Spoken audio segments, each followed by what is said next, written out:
Imagine living in a country where billionaires don't just influence laws, they write them. Where corporations don't just benefit from policies, they create them.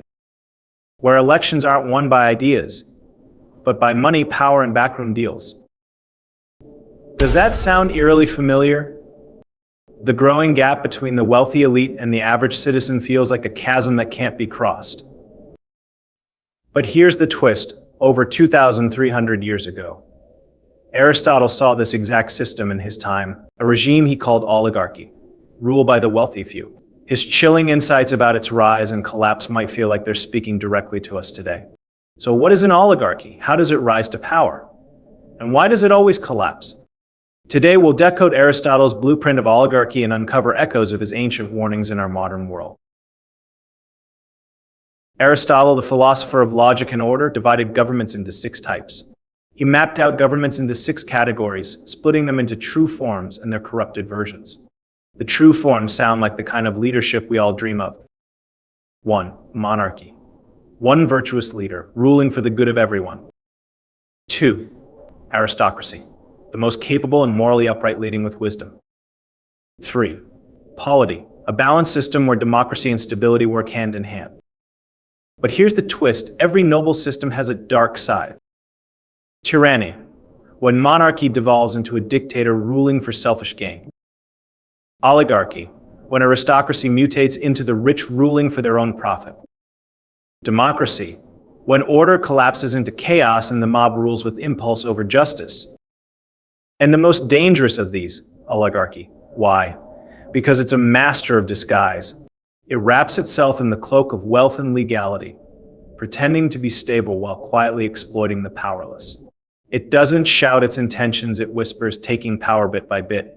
And before you know it, it's in control. Aristotle described oligarchy as the rule of the wealthy few, a system where power is wielded not for the common good, but to protect and expand their riches. To him, this was a regime that distorted justice itself, driven by greed and ambition rather than virtue. In Aristotle's ideal world, an aristocracy was ruled by the most capable, chosen for their wisdom, fairness, and commitment to justice. But an oligarchy, it's a different beast entirely.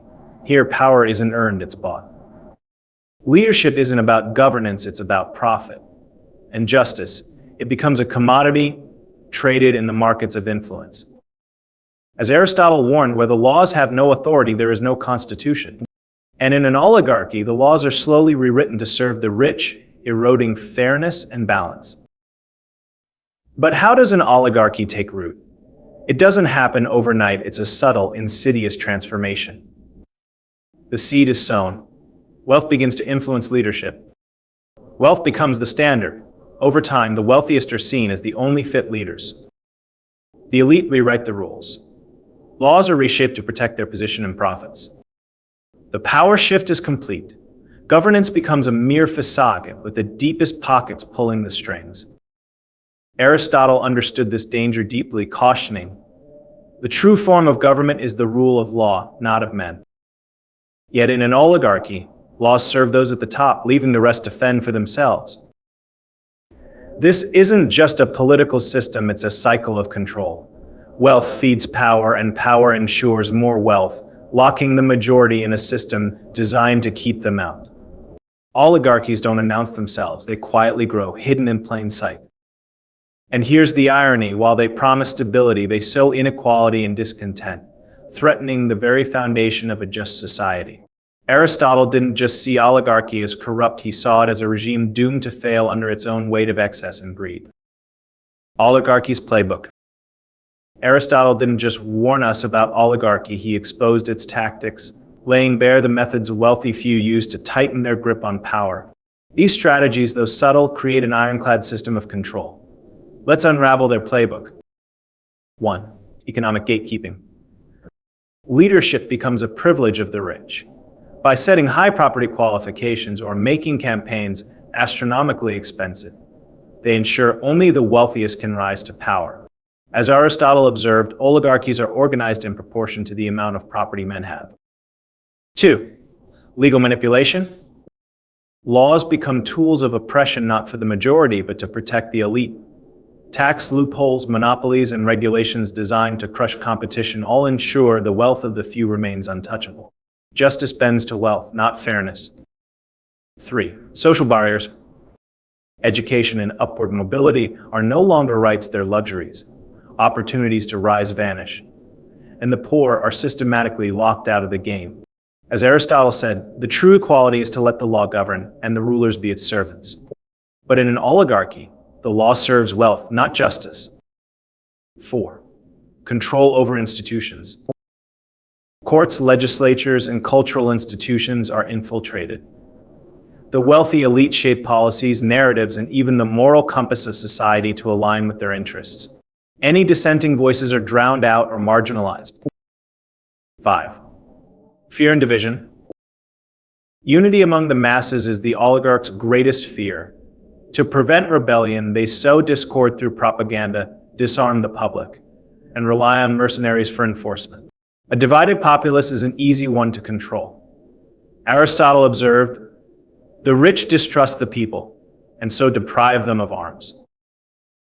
This isn't just a system, it's a fortress, designed to keep power in the hands of the few, while the many struggle beneath its shadow. An oligarchy doesn't need chains to bind its people. It uses laws, wealth, and fear. And its greatest weapon is the illusion of fairness. Aristotle didn't just describe oligarchies, he predicted their downfall. Because they're not built to last. The very systems that help oligarchs rise eventually lead to their collapse. Let's break it down. 1. The greed of the elite. Oligarchies thrive on competition not for the good of the people, but for wealth and power. But within the ruling elite, that same greed breeds conflict. One faction always wants more. More influence, more riches, leading to infighting that fractures the system from within. Aristotle warned, the stronger party will always fight for power. 2. The boiling resentment of the oppressed majority. The system's inequities don't just harm the powerless, they enrage them. Over time, the majority, pushed to the brink, rises up. Rebellion becomes inevitable. As Aristotle put it, men are driven to sedition by the injustices of the ruling class. 3. The weakness of the next generation. Born into privilege, the heirs of oligarchies often lack the grit and cunning of their predecessors.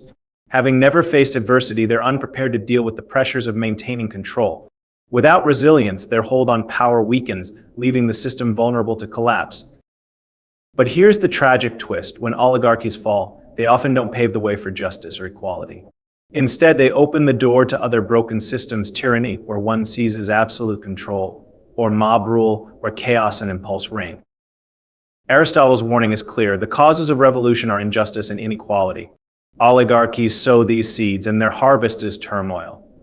They may seem unshakable in their prime, but their foundation, built on greed and oppression, ensures they'll eventually crumble under their own weight.